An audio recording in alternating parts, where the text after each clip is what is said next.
ભગવાન જગન્નાથજી, બહેન સુભદ્રા અને ભાઈ બલભદ્રજીના ત્રણેય રથ નિજ મંદિર તરફ આગળ વધી રહ્યા છે।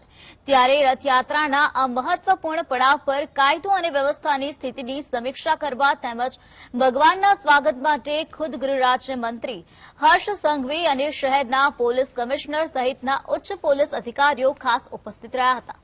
સુરક્ષા વ્યવસ્થાને વધુ મજબૂત રાખવા અને રથયાત્રા શાંતિપૂર્ણ માહોલમાં સંપન્ન થાય તે માટે સમગ્ર પોલીસ તંત્ર ખડે પગે જોવા મળ્યું।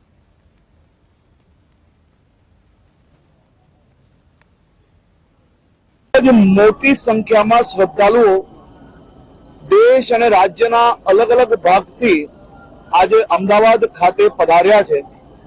સૌ ભગવાન જગન્નાથજીના ભક્તોને ખૂબ સારી રીતે યાત્રાના દર્શન થઈ શકે તે પ્રકારની વ્યવસ્થાઓ માટે 30,000 જેટલા પોલીસ જવાનો અને સેન્ટ્રલ પેરામિલિટરી ફોર્સિસની આખા વિસ્તારમાં ગોઠવણ કરવામાં આવી છે।